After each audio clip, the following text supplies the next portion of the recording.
ಸ್ನೇಹಿತರೆ ನಮಸ್ಕಾರ. ನಿಜ ಜೀವನಕ್ಕೆ ಸ್ವಾಗತ. ಮೈಸೂರು ಎಂದರೆ ಕಣ್ಮುಂದೆ ಬರುವುದು ಅರಮನೆ, ರಾಜಮನೆತನ, ಮೃಗಾಲಯ, ಚಾಮುಂಡಿ ಬೆಟ್ಟ, ಸಾಂಸ್ಕೃತಿಕ ನಗರಿ.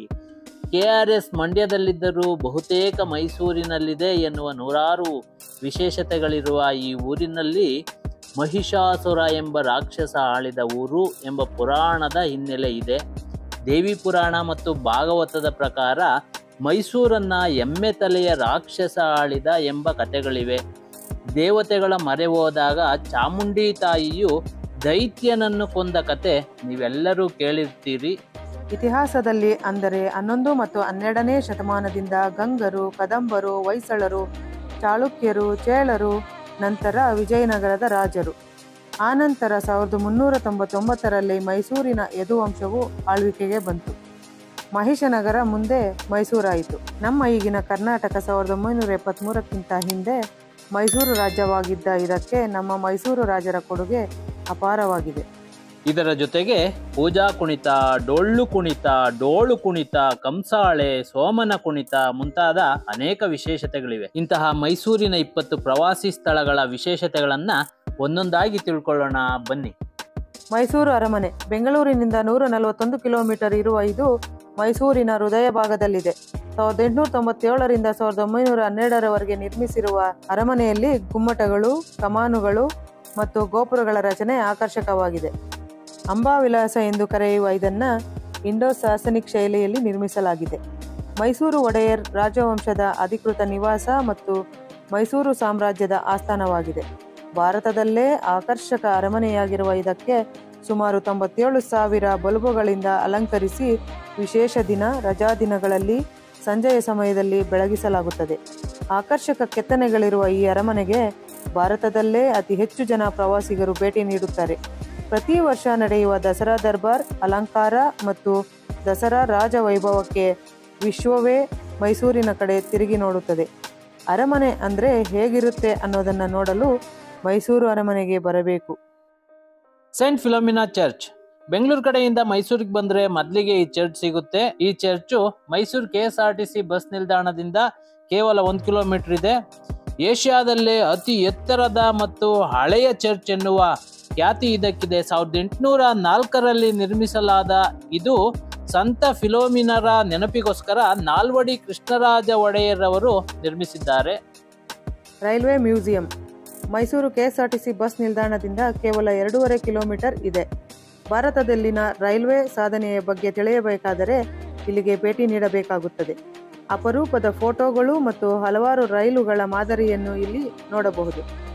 1979ರಲ್ಲಿ ಜೋಸೆಫ್ ಎನ್ನುವವರ ಪರಿಶ್ರಮ ಎದ್ದು ಕಾಣುತ್ತದೆ. ಜಯಚಾಮರಾಜೇಂದ್ರ ಮೃಗಾಲಯ ಮೈಸೂರು KSRTC ಬಸ್ ಸ್ಟ್ಯಾಂಡಿಂದ 2 ಕಿಲೋಮೀಟರ್ ಇದೆ.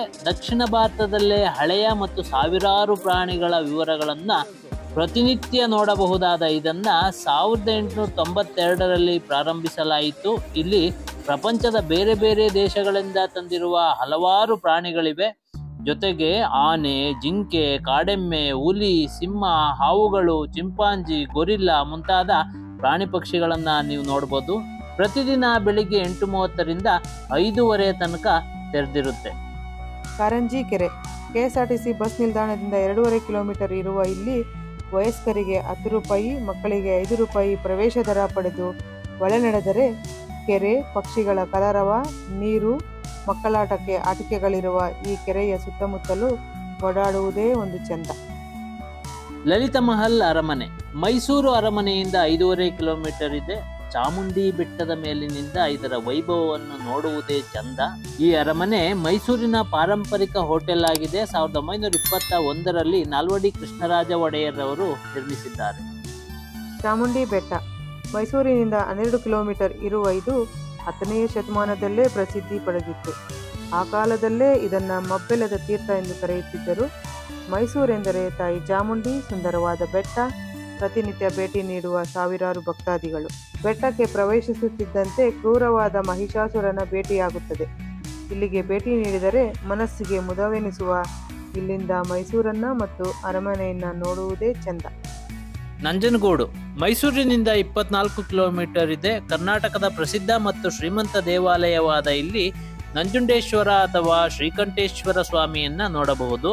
ಇಲ್ಲಿ ಕಪಿಲಾ ಮತ್ತು ಕೌಂಡಿನ್ಯ ನದಿಯ ಸಂಗಮವಾಗುತ್ತದೆ. ಶ್ರೀ ನರಸೀಪುರ ಕಾವೇರಿ, ಕಬಿನಿ, ಸ್ಫಟಿಕ ಸರೋವರ ಸೇರುವ ತ್ರಿವೇಣಿ ಸಂಗಮ ಇರುವ ಕಾರಣದಿಂದಲೇ ಇದನ್ನು ತಿರುಮಕೂಡಲು ನರಸೀಪುರ ಎನ್ನುತ್ತಾರೆ. ಇದು ಮೈಸೂರಿನಿಂದ 33 ಕಿಲೋಮೀಟರ್ ಇದೆ.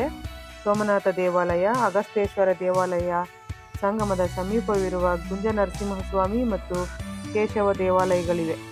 ಇಲ್ಲಿ ನೀರನ್ನು ಶುದ್ಧೀಕರಿಸಿ ಸರಬರಾಜು ಮಾಡುವ ಘಟಕವಿದೆ. ಸೋಮನಾಥ ದೇವಾಲಯ, ಚನ್ನಕೇಶವ ದೇವಾಲಯ ಎಂದು ಕರೆಯುವ ಇದನ್ನು ಹೊಯ್ಸಳರ ಕಾಲದ ದಂಡನಾಯಕ ಸೋಮನಾಥ ಎಂಬಾತನು 1268ರಲ್ಲಿ ಕಟ್ಟಿಸಿದನು. ಮೈಸೂರಿನಿಂದ ಇಲ್ಲಿಗೆ 33 ಕಿಲೋಮೀಟರ್ ಆಗುತ್ತದೆ.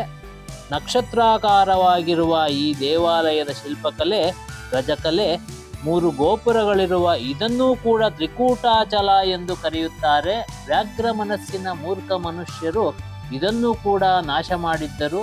ಸ್ವಲ್ಪ ಮಟ್ಟಿಗೆ ನಾಶವಾಗಿದ್ದ ಇದನ್ನು ಮೈಸೂರಿನ ರಾಜರ ಸಹಕಾರದಿಂದ 1924ರ ನಂತರ ಜೀರ್ಣೋದ್ಧಾರ ಮಾಡಲಾಗಿದೆ. ಈ ದೇವಸ್ಥಾನದಲ್ಲಿ ಬೇಲೂರು ಮತ್ತು ಹಳೇಬೀಡಿನಂತೆ ಅದ್ಭುತವಾದ ಶಿಲ್ಪಕಲೆಯನ್ನು ನೋಡಬಹುದು. ತಲಕಾಡು ಮೈಸೂರಿನಿಂದ 48 ಕಿಲೋಮೀಟರ್ ಇದೆ. ತಲ ಮತ್ತು ಕಾಡ ಎಂಬ ಅಣ್ಣ ತಮ್ಮಂದಿರಿಂದ ಈ ಊರಿಗೆ ಈ ಹೆಸರು ಬಂದಿದ್ದು, ಮೈಸೂರಿನ ರಾಜವಂಶಕ್ಕೆ ನೇರವಾಗಿ ಸಂಬಂಧಿಸಿದ ಈ ತಲಕಾಡಿನಲ್ಲಿ ಎಲ್ಲಿ ನೋಡಿದರೂ ಮರುಳೇ ವಿಶೇಷ. ಯಾವುದೇ ಸಮುದ್ರ ತೀರವಿಲ್ಲದ ಇಲ್ಲಿ ಮರುಳನ್ನು ನೋಡಿ ಅಚ್ಚರಿಪಡುತ್ತಾರೆ.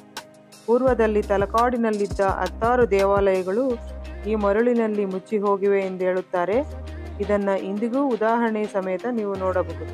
ಸುತ್ತೂರು ಮೈಸೂರಿನಿಂದ 28 ಕಿಲೋಮೀಟರ್ ಇರುವ ಇದು ಸುತ್ತೂರು ಮಠದಿಂದಲೇ ಪ್ರಸಿದ್ಧವಾಗಿದೆ. ಆದಿಜಗದ್ಗುರು ಶ್ರೀ ಶಿವರಾತ್ರೀಶ್ವರ ಶಿವಯೋಗಿ ಮಹಾಸ್ವಾಮಿಗಳ ಪುಣ್ಯಕ್ಷೇತ್ರವಾಗಿದೆ.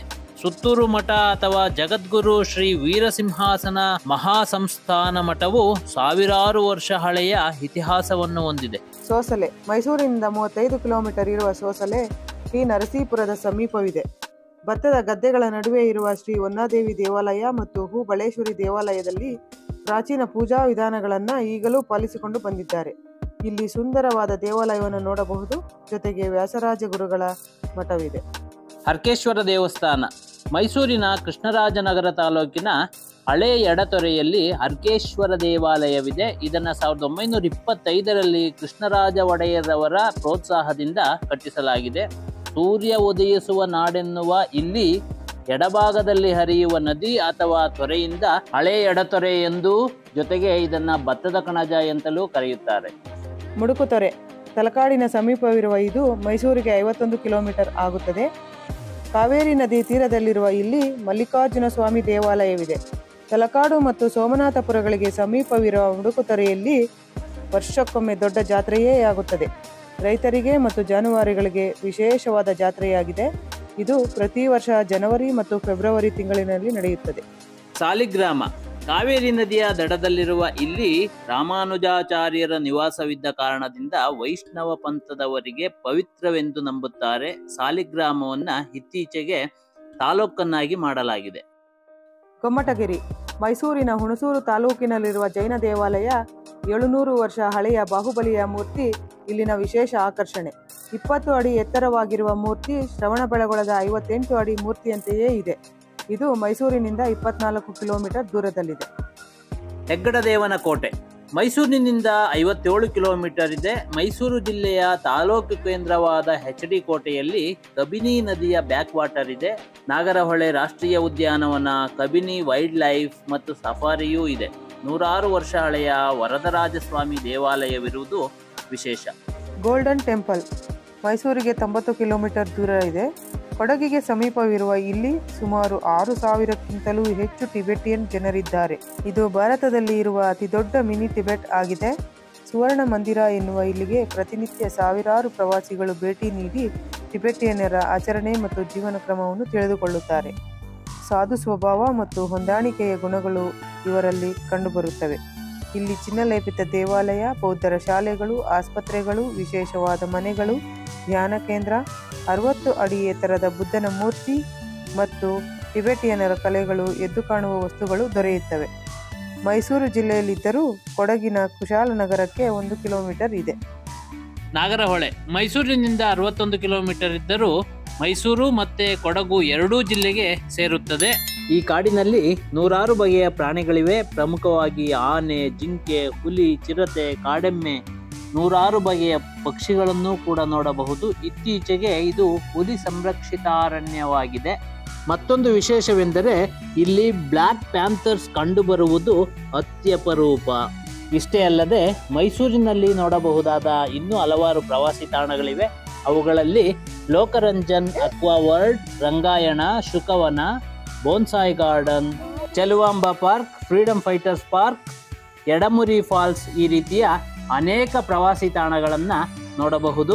ಸ್ನೇಹಿತರೆ, ಇಲ್ಲಿವರೆಗೂ ನೋಡಿದ್ರಲ್ಲ, ಇನ್ನೂ ಯಾವುದಾದ್ರೂ ಮೈಸೂರಿನಲ್ಲಿರುವಂತಹ ಪ್ರವಾಸಿ ತಾಣಗಳನ್ನು ಮಿಸ್ ಮಾಡಿದ್ರೆ ದಯವಿಟ್ಟು ಕಾಮೆಂಟ್ನಲ್ಲಿ ತಿಳಿಸಿ ಅಂತ ಹೇಳ್ತಾ, ನೋಡ್ತಾ ಇರೋ ಹೊಸಬ್ರೆಲ್ಲ ಸಬ್ಸ್ಕ್ರೈಬ್ ಮಾಡ್ಕೊಳ್ಳಿ, ಜೊತೆಗೆ ಲೈಕ್ ಮಾಡಿ, ಶೇರ್ ಮಾಡಿ, ನಿಮ್ಮ ಅನಿಸಿಕೆ ಅಭಿಪ್ರಾಯಗಳನ್ನು ಕಾಮೆಂಟ್ನಲ್ಲಿ ತಿಳಿಸಿ ಅಂತ ಹೇಳ್ತಾ, ಮತ್ತೊಂದು ಜಿಲ್ಲೆಯ ಪ್ರವಾಸಿ ತಾಣಗಳ ಜೊತೆಗೆ ನಿಮ್ಮ ಮುಂದೆ ಬರುತ್ತೇನೆ. ಅಲ್ಲಿವರೆಗೂ ನಮಸ್ಕಾರ. ಜೈ ಹಿಂದ್, ಜೈ ಕರ್ನಾಟಕ ಮಾತೆ.